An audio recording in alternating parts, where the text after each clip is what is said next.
ማውጣት ማለት ነው። አሁን ዲያቆን ሄኖክ ኃይሌ በየሚዲያው በፌስቡኩም በዚያም እንደው እየገባው ሳይ እየገረመኝ ነበር። አዝናለሁ ማለት ምንም አይነት ሰው ስለሌለን አዝናለሁ። ሰው ስለሌለን ማለት ምን ማለት ነው? ሰው እኮ አለ፣ ሰው ግን የለንም። ለኛ አሁን ሊሰራ ማድረግ ካልቻላችሁ እንቅፋት አትሁኑ። በተከታታይ አመት እያየናችሁ ነውና እንቅፋት አትሁኑ። ሰው ይስራበት። ምናከብረው ሰው እኮ የለም እኮ ልክ እንደ እንትን እያረፍን እንደ ዋሽንት ሁሉንም ሰው እንነፈዋለን። በቃ ተርፎ የሚቀር የለም። ከላይ ከፓትርያርክ እስከ አናጉንስጢስ ወይ አጻውዖት እስከምንለው ድረስ ያለው የሚተርፍ ሰው የለም። ስመ ክርስትና እኔም የቤተክርስቲያን አገልጋይ ነኝ በሚል እዛ ላይ ተለጥፈው ዝም ብለው ቤተክርስቲያንን ያልሆነ ስም ማሰጠት ነው። ምክንያቱም እናያቸዋለን ከዚህ በፊት ያደረጉትን ነገር። በህብረት በአንድነት መንፈስ በማን ፊት እንቆማለን? በእግዚአብሔር ፊት እንቆማለን። ከዛም ለእግዚአብሔር መንገር ያለብንን እየነገርን ማመስገን ያለብንን እያመሰገንን መዘመር ያለብንን እየዘመርን ያንን የተወለደውን ስለኛ ሲል ስጋ የነሳውን ስለኛ ሲል ራሱን ባዶ ያደረገውን እርሱ በእግዚአብሔር መልክ ሲኖር ሳለ መተካከልን መቀማት እንደሚገባ ነገር አልቆጠረም። ነገር ግን የባሪያን መልክ ይዞ ራሱን ባዶ አረገ፣ በምስሉም እንደ ሰው ተገኝቶ ራሱን አዋረደ፣ ለሞትም ይኸውም ለመስቀል ሞት እንኳን የታዘዘ ሆነ። ስለማን? ስለኛ ሲል እና በስጋ የተገለጠውን ይህንን ጌታ እናመልከዋለን፣ እናመሰግነዋለን በዝማሬ። በእሳት መካከል እንኳን ብንሆን ዳንኤል በአንበሶች በተራቡ አንበሶች መሃል ሲጣል የተመለከተ የነበረው አምላኩ ነበረ።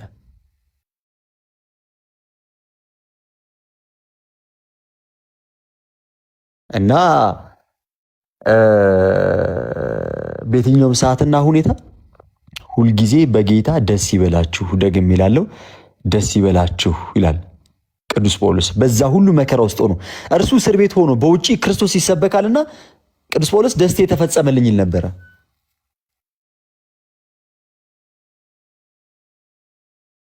የደስታ መነሻው መሰረቱም ፍጻሜው መጨረሻውም ክርስቶስ ኢየሱስ ነው። ለማን? ለክርስቲያን። አዎ ስቃይ አለ፣ ትክክል ነው። አዎ መከራ አለ፣ አዎ በሚገባ ትክክል ነው። ግን የትኛው መንግስት፣ የትኛው አባት፣ የትኛው የውጪ መንግስታት ሳስቆሙልን ነው? ካላስቆሙልን እነርሱ ሊያስቆሙ የሚመጡት ለኢቭለት ነው ወይም ደግሞ ገናን በምናከብርበት ቀን ላይ ነው? የዛን ቀን ነው? እስከ ዛሬ ድረስ መፍትሄ ያልሰጡልን የዛን ቀን ሊሰጡ ነው?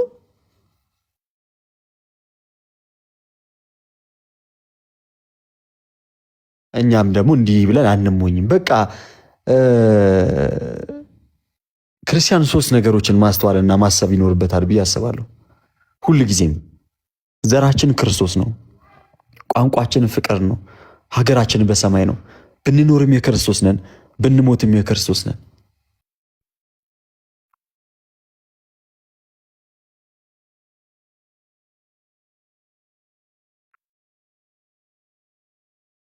ብንኖርም የክርስቶስ ነን፣ ብንሞትም የክርስቶስ ነን።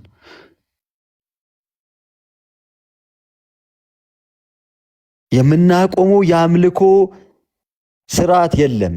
የምናቆመው የጸሎት ስርዓት የለም። በየትኛውም መከራና ችግር ስቃይና ስደት ውስጥ እንኳን ቢሆን ከክርስቶስ ፍቅር ሊለየን የሚችል አንዳች ነገር እንደሌለ ቅዱስ ጳውሎስ በሮሜ መልእክቱ ምዕራፍ 8 ከቁጥር 35 ጀምሮ ነግሮናል።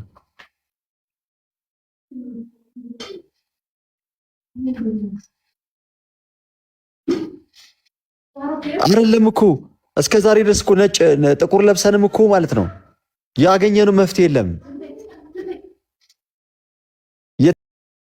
የተሰጠን እኮ መፍትሄ የለም።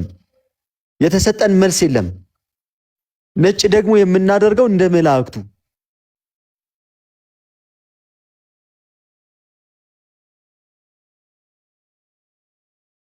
እና ትንሽ ግራ ያጋባል። እግዚአብሔርን በቃ ክርስቲያኖችን ለማወክ እንደው እንትን ለመክፈል ምናምን የሚደረግ ነገር ነው ብዬ ነው የማስበው። ኤኒያው ሰው የፈለገውን ማድረግ ይችላል። ግን ይሄ ፕሮግራም ሲዘጋጅ ዘንድሮ አይደለም የተዘጋጀው። ምን ያህል አወሳስበው ወርታች ለመጣል የሄዱበት ርቀት ግራ ገብቶኛል። አምናም ይሄ ርዕስ ነበረ። ልክ እንደዚህ አይነት ነገር ሆኖ አምናም በሆነ መልኩ ደግሞ ሲነሳ ነበረ። ማለት ለምንድን ነው ከወጣቱ ጋር ሲስተር መንቢ እስኪ አንድ ጊዜ ለምንድን ነው የዚህን ያህል እንዴ? ወጣቱ እኮ ይገኝ የነበረው ቦታ የት ነበረ? ይህ ፕሮግራም ለምን ተዘጋጀ? አሁንስ ወጣቱ የት ነው የሚገኝ? ነጭ ለብሶ ደስ አይላችሁ? በሃይማኖቱ ጠንክሮ ንስሐ ገብቶ ቅዱስ ቁርባን ተቀብሎ እናም ደግሞ ጌታውን እያከበረ በክለብ ይገኝ የነበረው ልጅ ለኢቭለት ቤተክርስቲያን ተገኛል። ይዘፍን የነበረበት አንደበቱን ቢዘምርበት ጀመረ። በሞቅታ የሚደባደብበት በነበረበት እጁ ጧፉን ከፍ አድርጎ እያበራ ያሸበሸብበት ጀመረ። ታዲያ ይሄ ነገር ደስ ሊያሰኘን ይገባል እንጂ በጌታ ስም ቅዱስ የሆነውን የእግዚአብሔርን መቅደስ የእግዚአብሔር ማደሪያ የሆነውን ሰውነቱን መቅደሱን ያረክስ የነበረውን አሁን ደግሞ ይባረክበት ወዳለበት ቦታ ላይ መጣ። ማን ያወጣት? ይህን ፕሮግራም ማዘጋጀው ማን ነው ሲባል በቃ ጃንደረባው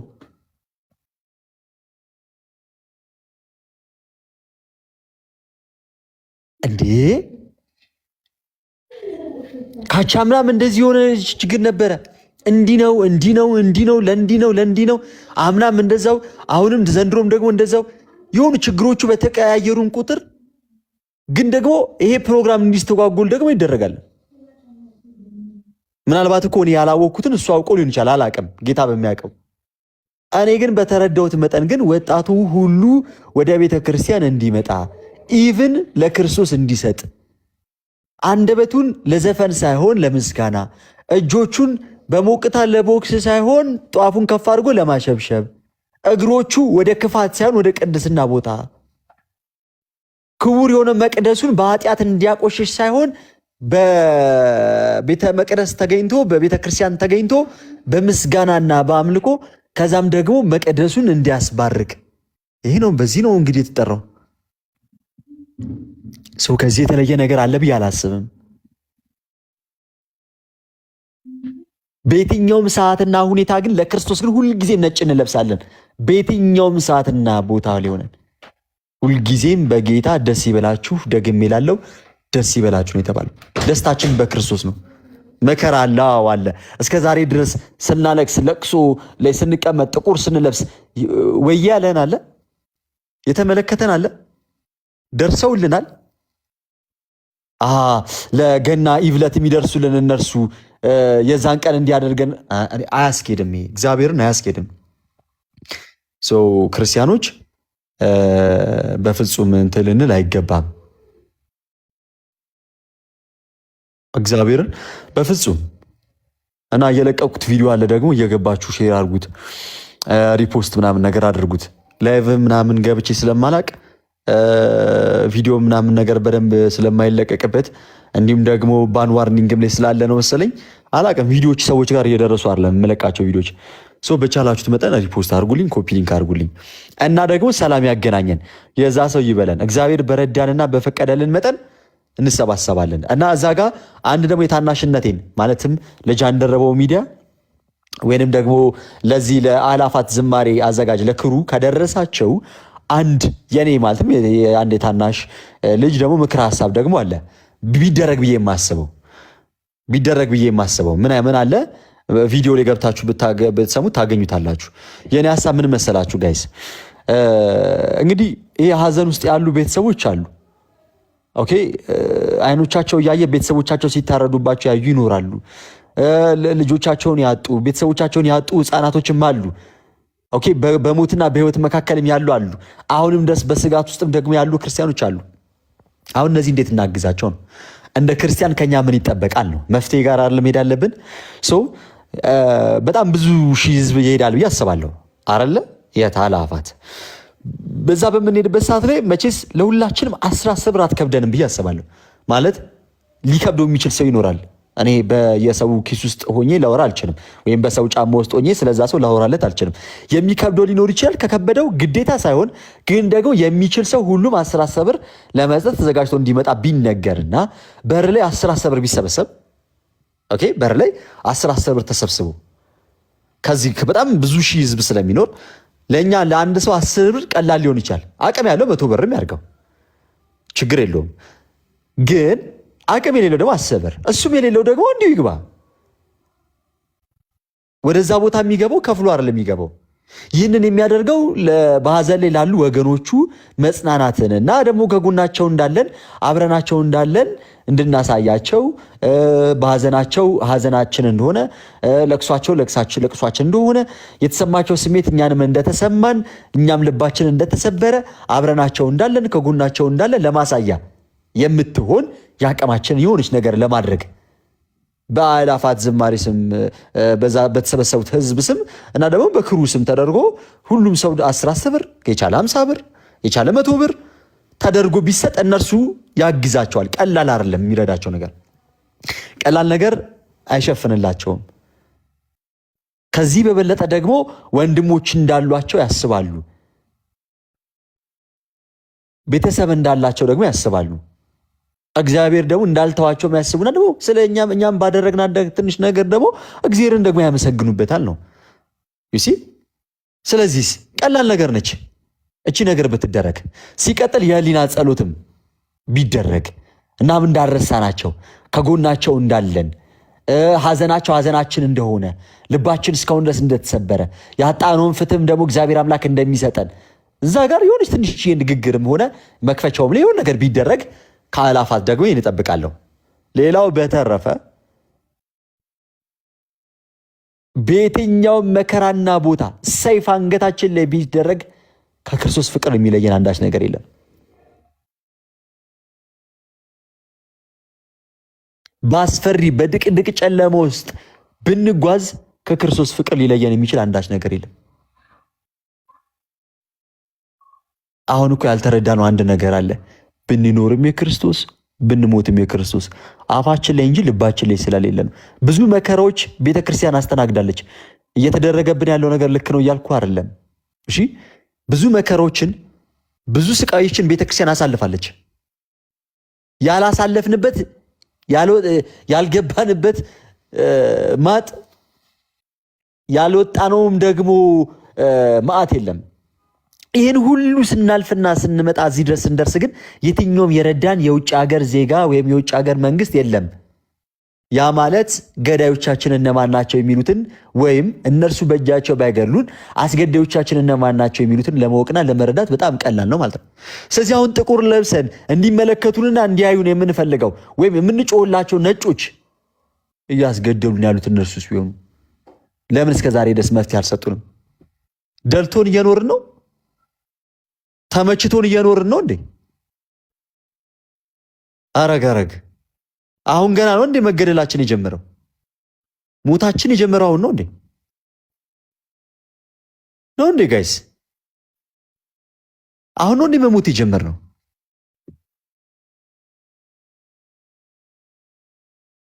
ጥቁር መልበስ የጀመርነው አሁን ነው እንዴ? ማልቀስ ፍትህ ብለን መጠየቅ የጀመርነው አሁን ነው እንዴ? አሁን ነው እንዴ? አሁን እኮ አይደለም። መልኩ ቢለያይም በብዙ መንገዶች ጦርነት ቢባል የሚሞተው ኦርቶዶክስ ክርስቲያኑ ነው። ሰሜኑ ሊያለቀው ማን ነው? ክርስቲያን አይደለም? ረሃብ ቢመጣ የሚያልቀው ማን ነው? የሆነ አካባቢ ላይ ፍትህ ያለ ቢጮ ቢያለቅስ ማን ነው የሚጮ? ክርስቲያን አይደለም? የሆነ አካባቢ ላይ ታረደ ተገደለ ቢባል ማን ነው? ክርስቲያን አይደለም? ይህ ሁላ ጩኸታችን ይህ ሁላ ለቅሷችን ላይ የመጣልን የደረሰልን አለ? እኔ ክርስቶስን ምን የሚደርስብኝ የገባኝን እውነት ተናግሬ ምን የሚደርስብኝ እና አሁን አይደለም የጀመረው ስቃያችን፣ አሁን አይደለም የጀመረው ሞታችን፣ አሁን አይደለም የጀመረው መሳደዳችን። እስከ ዛሬ ድረስ ፍትህ ያልሰጡን፣ እስከ ዛሬ ድረስ መፍትሄ ያላገኘን፣ አሁን ልክ ኢቭን ተጠብቆ ወይም ደግሞ አእላፋት ሰው ወጣት ሁሉ ከመጠጥ ቤት ወይም ደግሞ ከኮንሰርት ላይ ተነስቶ ወደ ቤተ ክርስቲያን ሊመጣ ሲል ግን እንዲህ አይነት ማደናቀፎች ሲመጡ በጣም ያሳዝናል። ለዚህ ነው ጌታም እየሰማን ያልሆነው። አለን በአንድ መቅደስ ውስጥ ግን የተለያየ ሐሳብ ነው ያለን። ወይ በፖለቲካ ሐሳቡ የሆነ ሰው ይጠምዷል፣ ወይ በሆነ መልኩ የሆነ ነገር፣ ወይ በሆነ ነገር እንደዚህ መሆን። ክርስቲያን እንዴ ክርስቲያን ዘር እኮ የለውም። እግዚአብሔርን ዘሩ ክርስቶስ ነው። ክርስቲያን ሀገር የለውም፣ አካባቢ ጎጥ ምናምን የለውም። ሀገር አለው፣ ሀገሩ በሰማይ ነው። ክርስቲያን የሆነ አይነት ቋንቋ የለውም። ቋንቋው ፍቅር ነው። ምክንያቱም የሕግ ፍጻሜ የሆነው ፍቅር ነው። ጌታ የሚያሳየን ይህንኑ ነው። ስለዚህ እኛም ደግሞ የጌታ ምኖች ነን፣ ደቀ መዝሙሮች። እኔ ቅዱሳን ነው እናንተ ቅዱሳን ሁኑ ብሎናል። በቅዱስ አጠራሩ የጠራን ጌታ ነው። ለምን? ለቅድስና። ስለዚህ እኛ የክርስቶስ ልጆች ነን። እሱ ንጉሥ ነው፣ እኛ የንጉሥ ልጆች ስለሆንን እንደ ክርስቶስ መመላለስ አለብን። እኔ ክርስቶስ እንደመሰልኩ እናንተም እኔን ምሰሉ ነው ያለው። አንደኛ ቆሮንቶስ ምዕራፍ 11 ቁጥር 1 ላይ ማን? ቅዱስ ጳውሎስ። እድገታችን መሆን ያለበት ክርስቶስን ወደ መምሰል ነው። የተጠራ ነው ለዚህ ቅዱስ ህይወት ነው። የተፈጠርነው መልካሙን ስራ ለማድረግ በክርስቶስ ተፈጠራችሁ ነው የሚለው ኤፌሶን 2:10 ላይ። የተፈጠርነው ራሱ ለዚህ ቅድስና ስራ ነው። ለዛ ነው ክርስትና እጅግ ሲበዛ ጽኑ የሆነ ሰላም ነው። በቃ ምን ክርስትና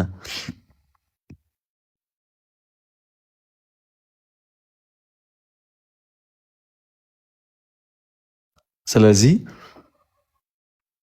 በየትኛውም ሁኔታና በየትኛውም ቦታ ውስጥ ብንሆን ይህንን ቅድስና የሚያስገኘውን እናም ደግሞ የክርስቶስን መወለድም ደግሞ ከማወጅ የአምልኮ ዝማሬንም ከመሰዋት ወደኋላ የሚያደርገን ነገር ሊኖር አይገባም። በቃ አይገባም ማለት ነውና ይህንን አስተውሉ። እና እዚች ጋር ያለችዋን የብፁዕ አቡነ ሽኖዳን አንድ ጊዜ ልድገምላችሁ። አንድ ድንጋይ ወደ መስታወት ቢወረወር መስታወቱን ይሰብረዋል። ወደ አንድ ተራራ ቢወረወር ግን ተራራውን ያሳድገዋል። አንተም እንደ ተራራው ሁን እንጂ እንደ መስታወቱ አትሁን። በቃ ክርስቲያን የሚያለቃቅስ አይደለም። እግዚአብሔርን ነው የምላችሁ። ክርስቲያን የሚያለቅሰው በሰራው ግፍ ነው። ክርስቲያን የሚያለቅሰው ለኃጢአቱ ነው። ክርስቲያን የሚያለቅሰው አምላኩን ጌታውን በፊቱ በመደሉ ነው። ልክ መዝሙረ ዳዊት መዝሙር 50 ላይ እሺ አፒል አድርግ እያለኝ ነው። አንድ ጊዜ የሆነ ሪስትሪክሽን እየሰጠኝ ነው። ጋይስ ኮፒ ሊንክ አድርጉ እሺ። እሺ my life does not contain the content mentioned in the notice submit። እሺ አፒል አድርግ ያለው እንግዲህ ካነሳልን አነሳልን፣ ካላነሳልን የራሱ ጉዳይ። እና ጋይስ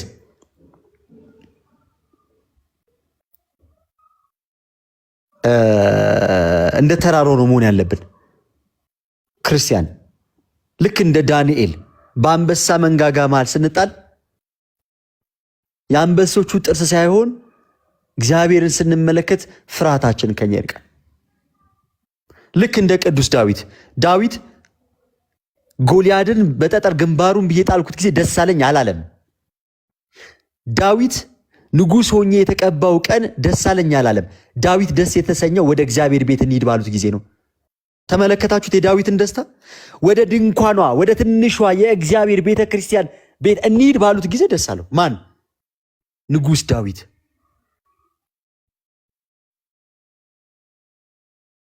የክርስቲያን ደስታው ይሄ ነው። የክርስቲያን ሰላሙ ይሄ ነው። በቅዱስ አጠራሩ የጠራን ጌታ ቅዱስ ሆነን እንድንከተለው የተጠራን ከአሕዛብ የተለየን በክርስቶስ ክርስቲያን የተሰኘን የተፈጠርነው መልካሙ ስራ ለመስራት በክርስቶስ ኢየሱስ ነው። ኤፌሶን 2:10 ላይ እንደሚናገረው። ስለዚህ ክርስቲያኖችን ለማሸበር ለመክፈል የሆነ ነገር ለማድረግ ምናምን ዛሬ አይደለም ሊሰሙን የሚችሉት፣ ዛሬ አይደለም ሊያስቆሙልን የሚችሉት። እስከ ዛሬ ድረስ ያላስቆሙልን የምንጮኸው ነጮቹ ራሱ አስገዳዮቻችን ሊሆኑ ይችላሉ። አዎ ለምን እስከ ዛሬ ድረስ አልቆመም? ለምን እስከ ዛሬ ድረስ ማንባታችን አልቆመም? ለምን እስከ ዛሬ እንባችን አልታበሰም? ኦኬ አላፋት ዝማሬ ላይ ተጠብቆ ነው እንባችንን የሚያብሱልን። ስለዚህ በቃ ይሄ ሰልችቶናል። ቤተ ክርስቲያን ውስጥ ያለ ፖለቲካ ሰልችቶናል። አንዱን ክርስቲያን ወንድሜ ብዬ እንዳላቅፈው ይሄኛው አማራ፣ ይሄኛው ትግሬ፣ ይሄኛው ኦሮሞ፣ ይሄኛው እንደዚህ እየተባለ እየተገፋፋን ጸሎታችን ወደ እግዚአብሔር እንዴት ያድርግ? እንዴት ልመናችን ይሰማልን? አይውላችሁ እቺ አዲስ አበባ ራሱ እመኑኝ ክርስቶስ ነው የምላችሁ አሩሲ የምትሆንበት ጊዜ ቅርብ ነው። መፍትሄ የምናገኘው ከእግዚአብሔር እንጂ ጩኸታችንም ይላችሁ ለማያበላ ሰው መራብን አትንገሩ ይባላል። አሁን እየጮህን ያለነው እንዲያበላን ወይም ደግሞ መልስ እንዲሰጠን እየጮህን ያለነው ራሱ የሚያስርበንን ወይም ደግሞ እየገደለን ያለንን አካል ነው።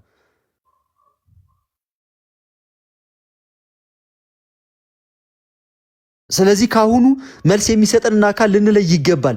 መልስ የምናገኘው ልክ እንደ አባቶቻችን ወደ እግዚአብሔር ፊት ልባችንን መልሰን ከጉልበታችን ተንበርክከን በግንባራችን ተደፍተን በአንድ ልብ ሆነን ልክ እንደ ነነዌ ሕዝቦች ወደ እግዚአብሔር የምንጮህበት ጊዜ ነው ያለው። ወደ እግዚአብሔር የምንመለስበት ጊዜ ነው። እህቴ ወንድሜ፣ ንስሐ አልገባሽ? ንስሐ ገብተን ቅዱስ ቁርባን ተቀብለን በእግዚአብሔር ፊት የተወደደ የሆነውን ራሳችንን መቅደሳችንን ከክፋት ከኃጢአት ጠብቀን ወደ እግዚአብሔር ፊት የምንጮህበት የምንማጸንበት የምናለቅስበት እንጂ የሆነ መሳሪያ የታጠቀ ወይ የሆነ የፖለቲካ ኢንተረስት ያለው ወይ የሆነ ሌላ ፍላጎትና ዓላማ ያለው የሆነ ነጫጭባን አይደለም መፍትሄ የምንፈልገው። አያገኝማ፣ መልስ የለንማ። እዛ ቤተ ክርስቲያንም ሁል ጊዜም ጩኸቷ የሚጠብቃት ልክ ሚስትን የሚጠብቃት የሚጋርዳት ከክፉ የሚያድናት ማንን ነው? ባሏ እንደሆነ ሁሉ ለቤተ ክርስቲያንም ለአካሉ ራስ የሆነላት ክርስቶስ ኢየሱስ ነው። እርሷ ሙሽራይቱ ነች፣ እርሱ ደግሞ ሙሽራዋ ነው። ስለዚህም ጠባቂዋ ሁል ጊዜም ጌታዋ ነው። ቤተ ክርስቲያን ወደ ማንም አካል አትንበረከክም። የቤተ ክርስቲያን መንበርከክ ለማን ነው? ለጌታዋ ነው። በፍጹም የምትገዛው ለክርስቶስ ነው። ጥየቃዋም ልመኗም ወደ ጌታ ነው እንጂ ወደ ምድራዊ ነገስታት አይደለም። ስለዚህ መፍትሄ የማናገኝበት ቦታ ላይ መፍትሄ እናገኛለን ብለን የምንጮኸው ጩኸት ይሆናል። ምን ባዶ የሆነ ጩኸት ጫካ ውስጥ ማንም በሌለበት ብንጮ ሊረዳን የሚመጣ ነገር አይኖርም። እንደውም ያ ጩኸታችንን ሰምቶ የሚበላ ወይንም ደግሞ የሚታደን የሚፈልግ የነበረ አዳኝ አውሬ ሊያገኘን ይችላል እንጂ የሚደርስልን አይኖርም ማለት ነው። ስለዚህ እንደ ተራራው እንጠንክር። በህመም ውስጥ ምንሁን፣ በስቃይ ውስጥ ምንሁን፣ በችግር ውስጥ ምንሁን፣ በረሃብ ውስጥ ምንሁን፣ በጥም ውስጥ ምንሁን፣ በስደት ውስጥ ምንሁን። ሊቢያ ላይ የነበሩት እነዛ ወጣቶች እኮ ትምህርት ናቸው አይደለኛ? የተገለጡ መጽሐፍቶች ናቸው። ስቲል አሁንም ድረስ ምስክሮች እኮ ነን አይደለኛ? በህይወት ያለን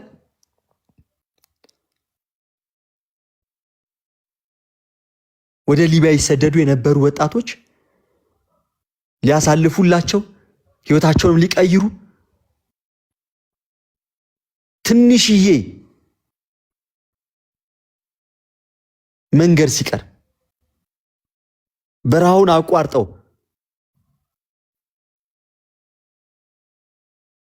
ባህሩ ጋር ሲደርሱ ተያዙ። በብዙዎች ዘንድ ፊት እነዛ ወጣቶች ዱርዬዎች ናቸው የሚባሉት ወይም ስለ እምነታቸው ብዙ የሚያውቁ ናቸው አይባሉም። ግን ከነርሱ የሚጠበቀው ሻሃዳ እንይዛለን ብለው ክራቸውን ፈተው ማለፍና መሻገር ይችሉ ነበር። ይህንን ግን አላደረጉም። በእውቀት ባይሆንም በእምነት የተገነባው ስብዕናቸው በውስጣቸው ያለው ቅዱሱ መንፈስ ይህንን እንዲያደርጉ አላሰናዳቸው። ለክርስቶስ የነበራቸው ፍቅር እስከ ሞት ድረስ ተጓዙለት። ለዛ ነው ከክርስቶስ ፍቅር ማን ይለየናል ያለው ሐዋርያው ቅዱስ ጳውሎስ ሮሜ 8:35 ላይ ማንም አይለየንም። እነዛ ወጣቶች አንገታቸው ለሰይፍ ሰጡ። ረሃብ ነው፣ ጥም ነው፣ ራቆትነት ነው፣ ስደት ነው ይላል። እነዚህ ወጣቶች በእነዚህ በሮሜ 8:35 ላይ ከተጻፈው አንዳቸው ጎደለባቸው ይላል። ስደት እንደሆነ ተሰደውታል፣ ረሃቡ እንደሆነ ተርበውታል፣ ጥሙ እንደሆነ ተጠምተውታል፣ ራቆትነት ነው ይባል ሰይፍ ነው ቢባል ሰይፍ አንገታቸው ላይ ተደርጎ ከክርስቶስ ፍቅር የለያቸው አንዳች እንኳን አልነበረም ነበር። እንዲህ ነው ፍቅር። በብዙዎች ዘንድ ግን ምን ይባላሉ እነዛ ወጣቶች? ዱርዬ ይባላሉ። ሰላም እየነሳን ያለው አሁን ቃሉን እናውቃለን፣ በቤተ ክርስቲያን ውስጥ ያለፍነን እንትነን መምህርነን እገሌነን የሚሉ ሰዎች ለቤተ ክርስቲያን ትልቁ እንቅፋት ለመከራችን ሁሉ ትልቁን ድርሻ ጳጳሳት፣ አባቶች፣ ካህናት፣ ዲያቆናት፣ መምህራት ተብለው የተሾሙ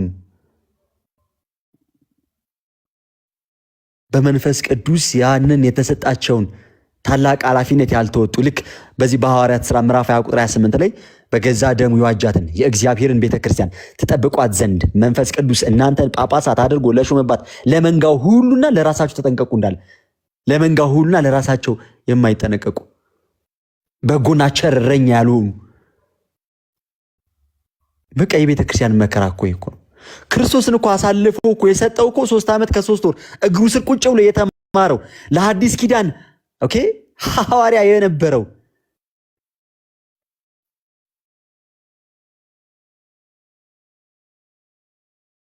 ካህን የነበረው ከቅዱስ ምስጢር ያላጎደለው ከጌታ እጅ ሕይወት የሚሰጠው ማዕድ የተቀበለው የተካፈለው ይሁዳ እኮ ነው አሳልፎ የሰጠው። አሁንም እኮ ህዝበ ክርስቲያኑንና ቤተክርስቲያን አሳልፎ እየሰጠ ያለው እኮ ከሩቅ የመጣ እኮ አይደለም እኮ።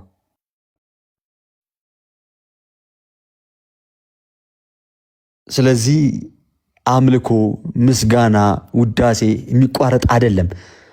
እናም ደግሞ የዛች ቀን ሰው ይበለን እንጂ ሁላችንም ነጭ ለብሰን በክርስቶስ ፊት ቆመን ለዓለም ሁሉ በቤተልሔም ግርግም በከብት በረት መወለዱን እናበስራለን።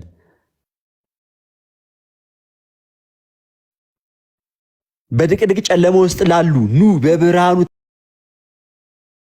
ተመላለሱ ብለን የወጣውን የጽድቅ ብርሃንን እንጠቁማለን፣ እናሳያቸዋለን።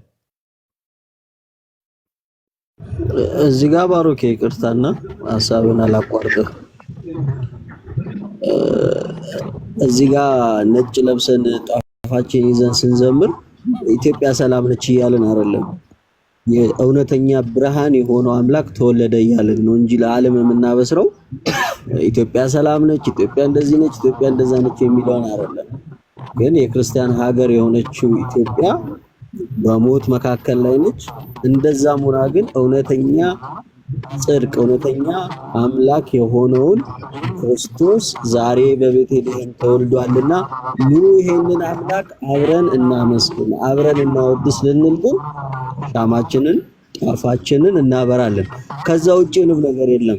ልክ ሰብአ ሰገል እንዳደረጉት ሂደን መባችንን እናቀርባለን። ይሄ መባ የምስጋና የአምልኮ መባ ነው። እሱን እናቀርባለን።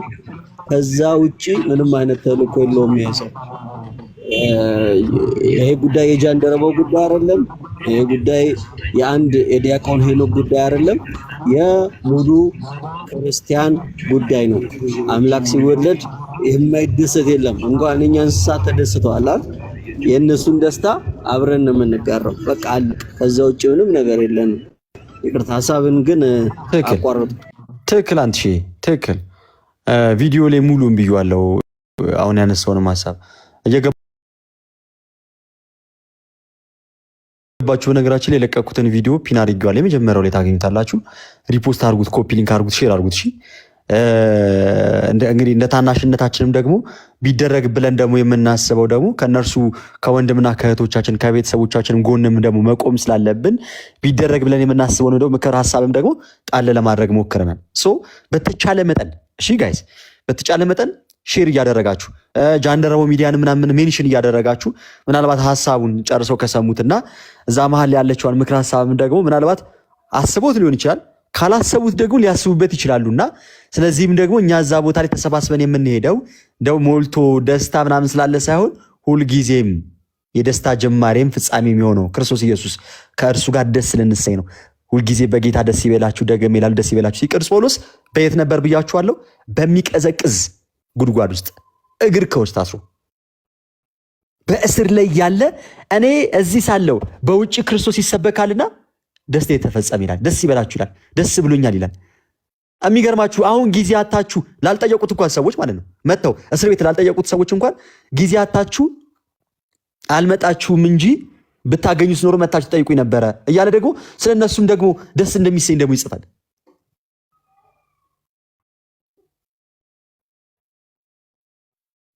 እንዴ። ስለዚህ በቃ ጋይስ ህይወቱ ይኑረን። በቻልነው መጠን ወደ ንስሐ እንቅረብ፣ ቅዱስ ቁርባን እንቀበል። ቸል አትበሉት። ሁልጊዜ የምንሰማው ቃል ስለሆነ እግዚአብሔር ነው ብላችሁ አሳንሰን እንዳናየው በቻልነው መጠን እንቅረብ። መድኃኒት የሚያስፈልገው ለታመመ ሰው ነው። ሆስፒታል ወደ ሆኖቿ ቤተክርስቲያን እንሂድ። ልክ ለዶክተሩ ደግሞ ህመማችንን እንደምንናገር የታመምንበትን ቦታ እንደምንል ለካህኑ ደግሞ እንናዘዛለን ኃጢአታችንን። ናም የማይሰራ ኃጢአት እግዚአብሔር ይፍታ ብሎ ካህኑ ደግሞ በተሰጠው ስልጣን ከኃጢአታችን ነጽተን በደሙ አማካኝነት በዕለተ ዓርብ በፈሰሰው ሕያው በሆነው በደሙ አማካኝነት ነጽተንና ጠርተን ከዛ በኋላ ደግሞ ህይወት የሚሰጠንን ክርስቶስ በእኛ እኛ በክርስቶስ የምንኖርበትን ቅዱስ ቁርባኑን ወይም ደግሞ ክቡር ስጋውና ክቡር ደሙን ደግሞ ተቀብለን በእግዚአብሔር ፊት ሞገስ እያገኘን ክርስቶስን ወደ መምሰል እያደግን በመንፈሳዊ ህይወት እየተመላለስን መንፈሳዊ የሆነውን ፍሬ እያፈራን ጥያቄያችንም ልመናችንም ኢቭን በጠላቶቻችን ፊት ስንቆም እንኳን ሞገስ ይኖረናል። ስለዚህ በቻልነው መጠን ጊዜያችንን ፍላጎታችንን ሁሉ ነገራችን ለክርስቶስ ልንሰዋለት ይገባል። ለክርስቶስ ልንሰዋለት ይገባል። እሺ ጋይስ እንደዛ አድርጉ። የለቀቁትን ቪዲዮ ሼር አድርጉት፣ ሪፖስት አድርጉት፣ ኮፒ ሊንክ አድርጉት በቻላችሁት መጠን እና 2 ሰዓት ላይ ደግሞ ጋዲ በነገረ ክርስቶስ ላይ ስለ ክርስቶስ አምላክነት ላይ ደግሞ ላይቭ ይከፍታል። ደግሞ ተሰባስበን ደግሞ እንማማራለን እና በፊት ላይ እንደነበረው ነቃ እንዳለው ይሄ አገልግሎቱም ህብረቱም በዛ ብለን እንማማር እንደነበር ነው። ልክ እንደዛ ሆነን እንማማራለን። ጌታ በነገሮች ሁሉ ይርዳን ያግዘን እና በርቱልኝ። የለቀኩትን ቪዲዮ ፒን ያደረኩትን ሪፖስት አድርጉት፣ ኮፒ ሊንክ አድርጉት። በቻላችሁት መጠን ደግሞ እነ ጃንደረባው ሚዲያንም ወይንም ደግሞ ብቻ አላፋት ከዛ ክሩል ያሉትን ሰዎችም ይሁኑ ሚዲያውንም ይሁን ሜንሽን አድርጉት። እሺ ሜንሽን አድርጉ። ለምን የሆነች ምክረ ሐሳባችን ወይም ደግሞ የሆነ በታናሽነት ያስተላለፍናት መልእክት እነሱ ጋር ደርሳ ምናልባት ተቀባይነትም ካገኘች እንደዛ እናድርግ። በማያልቀው በክርስቶስ ፍቅር እንወዳችኋለን። አሁን ክርስቲያን እጅ ለእጅ ተያይዘን የምንሄድበት ዘመን ነው። ልክ አባባሉን ምናልባት ልሳሳት እችላለሁ። ከተሳሳትኩ ታርሙኛላችሁ። እንትን አንበሳና ጎሽ ናቸው አሉና ብቻ ያው ከተሳሳትኩ ሐሳቡን ብቻ ያዙልኝ። እሺ ኮንሰፕቱን ብቻ ያዙት እና ወደ ቤተ መቅደስ ይሄዱና እና አንበሳ ምርቦኛል አብላኝ ብሎ ይጸልያል። እና ጎሿም ደግሞ አንበሳውን ስታየው አቤቱ በቃ ለዚህ አንበሳ ምሳ መሆኔ ነው አውጣኝ እያለች ትጸልያለች። እና ስትወጣ ጠብቆ እንዴ ምግቤን እዚሁ አዘጋጀህልኝ ይልና እሱም ሲከተላት እሷም ስትሮጥ እሷ አብላኝ፣ እሷ አውጣኝ፣ እሷ አብላኝ፣ እሷ አውጣኝ እያለች እየሮጡ ሲሄዱ መሃል ላይ አህያ ተኝቶ ነበረ። የተኛውን አህያ ጎሿ ዘላለፈችው። አንበሳው እዛው የተኛው አህያውን አገኘ። ምን ይፈልጋል ከጎሹ? እንደውም ተለቅ ያለ ገበድ ያለ የጸለየውን ጸሎትም እዛው ተሳካ ሰመረለት ማለት ነው። ከዛ ምን ይባላል? አውጣኝ አለም ወጣ፣ አብላኝ አለ በላ፣ ተኝቶ የነበረው አህያ ተበላ። አርለ ብቻ አሳማሚውና የሆነ ብቻ ይሁን ዋናው ሐሳቡ ምን መሰላችሁ ጋይዝ? ሐሳቤ ምን መሰላችሁ?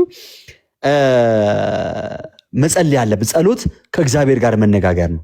በጸሎት ጊዜ ወደ እግዚአብሔር ይበልጥ እየቀረብን እንመጣለን እና ይሄን ደግሞ ጸሎትን የማይፈልገው ሰይጣንን ደግሞ ምን እያለ እየራቀ እያሸሸን እንመጣለን እና በጸሎት ሰዓት ጊዜ ላይ ከእግዚአብሔር ጋር ስለምንነጋገር እኛም ጥያቄያችን እንደምን እንደ ልጅ እርሱም እንደ አባት ጥያቄያችን ደግሞ እየተቀበለልን እየሰማን ይመጣል ነው። ብቻ የተኛ ተበልቷል መመሪ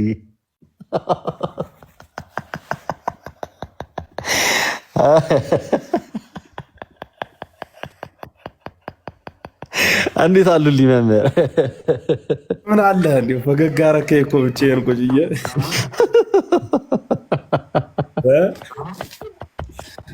ግሩም ነው። አንተሻ እንደምን አለ ባሮኬ? ደህና ናችሁ? እንደ ቸርነቱ አንድ ወንድም ጥቆማ ሰጥቶኝ ቀን ላይና እሺ ሰው ልጆች ሁሉ የህይወት ተሞክሮ የሚሆን በዚያውም ላይ ደግሞ ለወጣቶቹ አርአያና ፊት አውራሪ ሊሆን የሚችል መልእክቶችን እያስተላለፉ ትናንት በደንብ እየሰማቸው ነበር ባሮኬንና ትናንት እንዲህ ሲሉ ስለነበረ ዛሬ የሚቀጥሉ ይሆናል።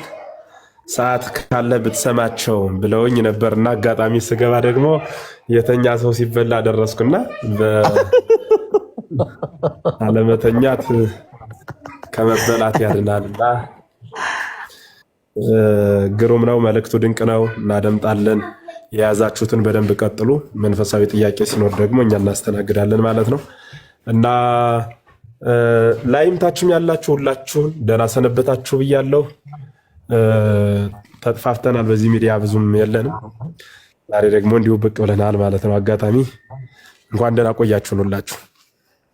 እንኳን ደህና መጡ መምህር። አዎ ተጠፋፍተናል። እግዚአብሔር አምላክ ቢረዳና ቢፈቅድልን ደግሞ እንደ በፊቱ ደግሞ የምንሰባሰብበት ጊዜ ላይ እንገኛለን። እግዚአብሔር አምላክ ይርዳን፣ ያግዘን፣ እርሱ ከፊት ይቅደምልን እና ስለመጡም ደግሞ በጣም ደስ ብሎናል። ስለ አላፋት እየተነጋገርን ነበረ። ምናልባት እርሱ የሚሰጡት ሀሳብ ካለ እርሱ ሀሳብ ይሰጣሉ። እኛ ግን ጨርሰናል፣ ልንወጣ ነው። ስለመጡና ስላየኑት ግን ደስ ብሎናል መምህር።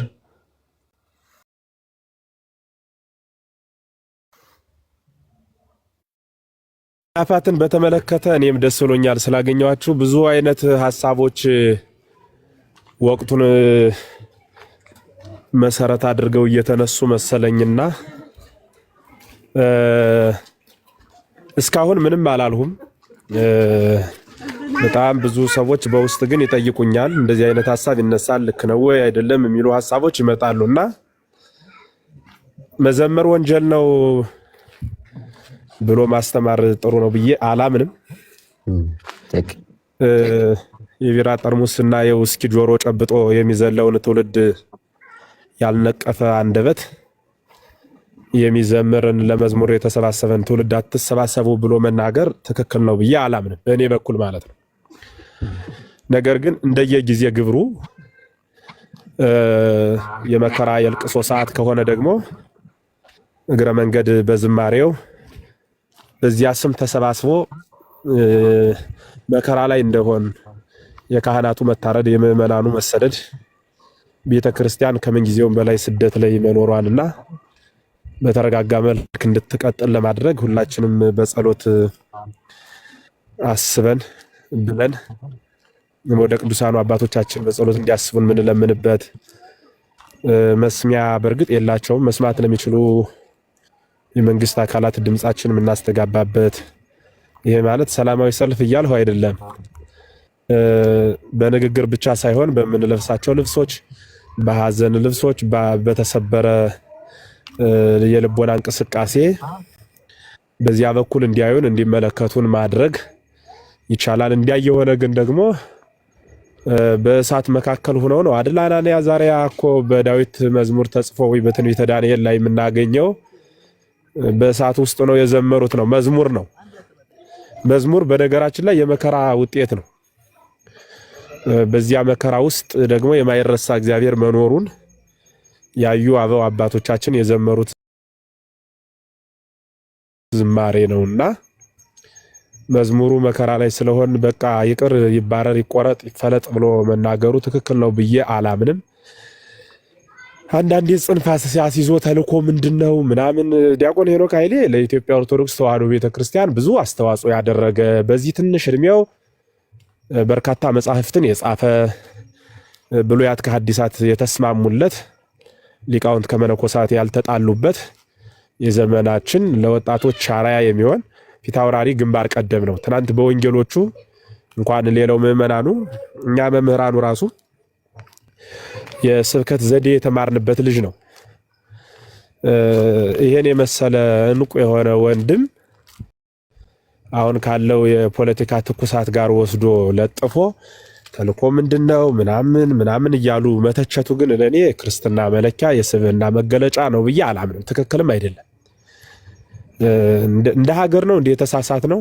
ዝማሬውን ሲጀምረው እኮ ልክ ነው ብለን ናና አማኑኤል እያለ እኮ ዓለም በጠቅላላ ዘምሯል አይደል? በዕለቱ የተነሳውን መዝሙር ልባችን ላይ እስኪሳል ድረስ።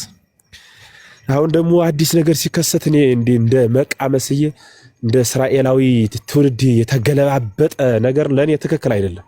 ቀጥ ነው ማለት በዚያው ትናንት አልተሳሳትንም፣ ዘምረናል፣ ሰላም ነበርነ ግድየው እንዳሁኑ ስላልጸና። አሁን ደግሞ እዚያ ልክ እየጸና ከመጣ ደግሞ በዚያ በግድያው በዘመዶቻችን ማለቅ እያዘን በጎን ደግሞ እየዘመር እናሳልፋለን ማለት ነው እንጂ እንዲያው እኔ በጣም አዝናለሁ ማለት ምንም አይነት ሰው ስለሌለን አዝናለሁ። ሰው ስለሌለን ማለት ምን ማለት ነው? ሰው እኮ አለ፣ ሰው ግን የለንም። ለኛ ነው ሰው የሌለን። ሰው አለ ምን ማለት ነው መሰላችሁ? ሲብራራ ሰው የለንም ሰው አለ ማለት ይሄ የኛ ሰዋችን ነው ብለን የምናምንበት አለ እስከ መጨረሻው ወቅታ ድረስ ሰው ይሄ ሰዋችን ነው ብለን የምናምንበት ረተውት ምናከብረው ሰው እኮ የለም እኮ። ልክ እንደ እንትን እያረፍን እንደ ዋሽንት ሁሉንም ሰው እንነፈዋለን። በቃ ተርፎ የሚቀር የለም። ከላይ ከፓትርያርክ እስከ አናጉንስጢስ ወይ አጻውዖት እስከምንለው ድረስ ያለው የሚተርፍ ሰው የለም። አሁን ከዚህ ካለ ነው በቃ አጀንዳ የሆነ ወቅት አሁን እንግዲህ መምህር ኤፍሬም ደግሞ ወይ አጀንዳ ይሆናል ወይ ሰረቀ ወይ ዘሞተ ወይ እንደዚህ ያደረገ ተብዬ መገለጫ አልሆነ የሆነ ጊዜ ባሮክ የሆነ ጊዜ አንተሻ የሆነ ጊዜ ልክ እንደ አንድ ሰው አክብረ የምናኖረው አንድ ሰው እኮ የለንም። ሁሉንም ሰው በዘመኑ አነጋገር ጊዜ እየጠበቅን እንረግጠዋለን። በቃ ወአልቦ ስርወ መጽለው የሆነ ትውልድ ዝም ብሎ በቃ ማለት እኔ አዝናለሁ። እኔ የዘመናት መምህሮቻችን ናቸው ብለን የምናምንባቸው እኮ የሉም። በሐዋርያት ትምህርት ያመኑ ሰዎች ሐዋርያትን እስከ መጨረሻው ዕቅታ ነው ያመኗቸው። ሐዋርያትም ለሕዝቡ እስከ መጨረሻው ዕቅታ ድረስ ነው የታመኑ ማለት ነው። በእኛ ዘመን ግን እሱ ነገር የለም። በቃ ዝም ብሎ የሆነ ወቅት የሆነ ሰው ለምንድን ነው ግን እንዲያው ዓለም ራሱ አይታዘበንም? እነ በኩረ ሰባክያን መምህር ምረታብ በወቅቱ ሲሰብኩ ይበለው ብሎ ዓለም በጠቅላላ ተቀብሎ በሚሊዮን የሚቆጠር ሕዝብ እየተሰበሰበ ጧፍ እያበራ ሲቀበላቸው ቆየ። የሆነ ወቅት ኧረ ተሸጉደናል፣ ትክክል አይደለም ተብሎ ስም አጠራራቸው እንዳይታወቅ ተደረጉ። እኒህ ሰዎች ማለት እንጸልይ ብለው አይደል ሲያስተምሩ የነበረ ምንፍቅና አስተምረዋል እንዴ? ምንድን አስተምረው ነው እኒህ ሰዎች በዚያ ልክ አሁን ተወቃሽ የሆኑት? እኔ በጣም አዝናለሁ። ግን አለሁኝ እሰማለሁ ብቻ እንዳላወራ እየተሰሙ ነው መምህር። እና ይሄ ዘመናት እያየን ዝም ብሎ ሰውን እገሌ እንደዚህ ነው ለዘመናት ወገባቸው ሲጎብጥ ያስተማሩ እነ ዲያቆን ያረጋል አበጋዝ ታርጋ ተለጥፎባቸው ሸማቀው ቤት እንዲውሉ ለማድረግ የሚከድበት ርቀት ከባድ ነው።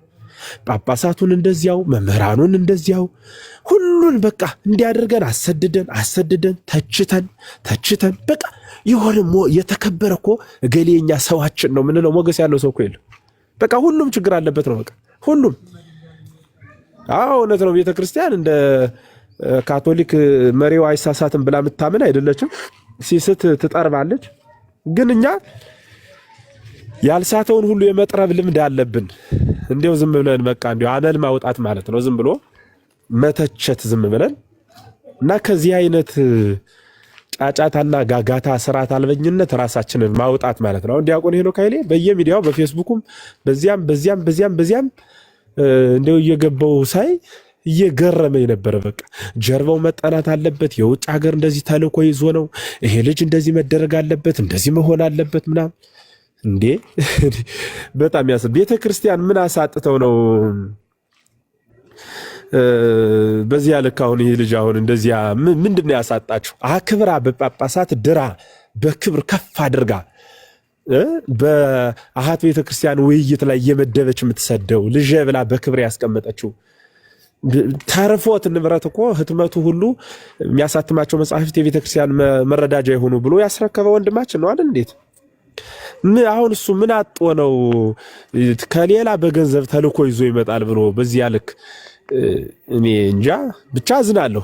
እኔ አሁን ክርስቶስ ምስክሬ ነው። የልብህን ምን ተሰማህ ካላችሁኝ ተስፋዬ ሁሉ ይጨልማል። አሁን እኛ ወጠን በድፍረት ወንጌል ለመናገር ያን ምንናገረውን እንደ ባቄላ እየከካ እየሰነጠቀ ከውስጥ ምን እንዳለው እያለ የሚመለከት ለመተቸት ብቻ እንደ እኩይ ፍልስጣ ህሊናው የሚመራመር ትውልድ በመላበት ዓለም እንዴት ነው ወንጌል የምናስተምር?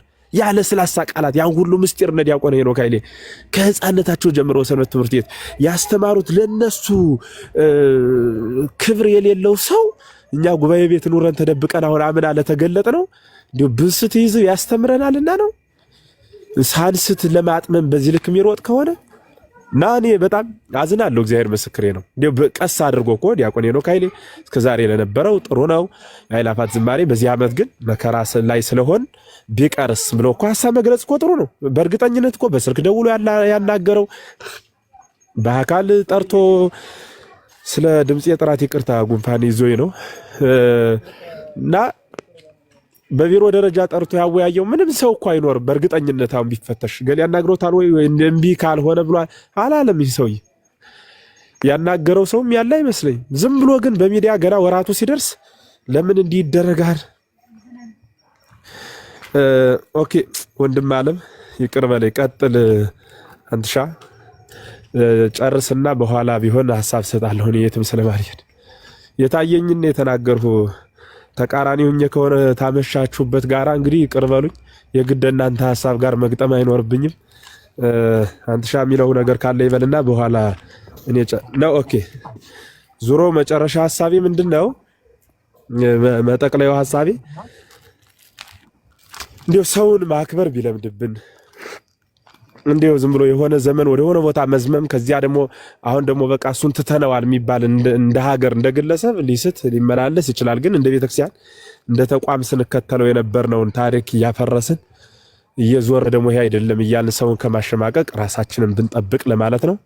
ከዚያ ውጭ ግን የዚህ ዓመት የአእላፋት ዝማሬ በእንባና ወደ እግዚአብሔር በማመልከትና የዓለም ሕዝብ ጥቁር ለብሰን ሐዘናችንን እየገለጽን አይቶልን በዚህ ልክ ተበድለዋል ወይ ብሎ የሚያዝንልን ዘመን ይሁን ለማለት ነው። ለሰጣችሁኝ እድል ለምትሰጡኝ ትልቅ አክብሮት እያመሰገንኩ ስለነበረን ጊዜ አበው አምላክ ይክበር ይመስገን። አመሰግናለሁ። እናመሰግናለን መምህር ኤፍሬምዬ፣ ቃሉት ያሰማልን፣ እግዚአብሔር አምላክ ይስጥልን። ከሞላ ጎደል ደግሞ ሲጀምሩ ተመሳሳይ ነገር እናነሳ ነው እና በጣም ነው የምናመሰግነው። አንተ የምትለው ነገር አለ ፓፓ? ከተሰማ ይሰማል። ሰላም መምህር እንዴት አሉ? ከተሰማኝ መናገር እችላለሁ። መንገድ ውስጥ ነኝ፣ መኪና ላይ ነኝ። ይሰማል።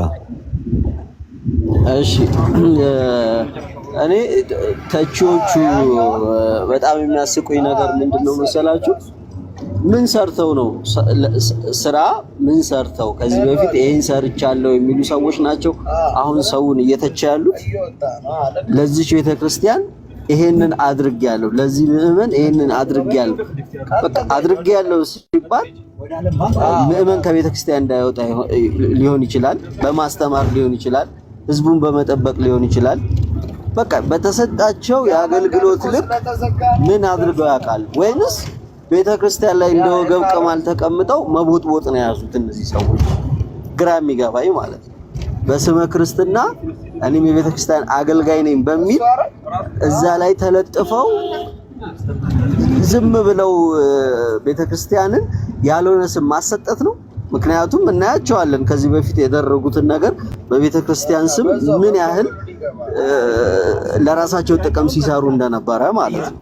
የምናውቃቸው ሰዎች ናቸው ፊት ለፊትና በተቻላቸው አቅም አደብ ግዙ። ሰው እንዲሰራ ማድረግ ራሱ በጣም ትልቅ ነገር ነው። ግን የሚሰራን ሰው አስቁሞ ስራውን እንዳይሰራ አድርጎ ወይ መንገድ ዘግቶ አለማሳለፍ ራሱ በጣም ውድቀት ነውና ሰው እንዲድን ምክንያት የሚሆኑ ነገሮች ላይ ቁማችሁ ሰውን ወይንም ቤተክርስቲያን ላይ ፈተና ባትሆኑ መልካም ይመስለኛል ብዬ አስባለሁ። ግን እንደዚህ የምታስቡ ሰዎች ለምን የገናው ቅዳሴ፣ የገናው ማህሌት፣ የልደቱ ዜማ ለምን ይቁም አላላችሁ? ለምንድን ነው ይሄ የአእላፋት እኮ አእላፋት ስለተባለ እንጂ በቃ ዝማሬ ነው አይደል? ልክ እንደ ማህሌት ልክ እንደ ኖርማል ዋዜማ አስባችሁ ለምንድን ነው ማለፍ ያቃታችሁ?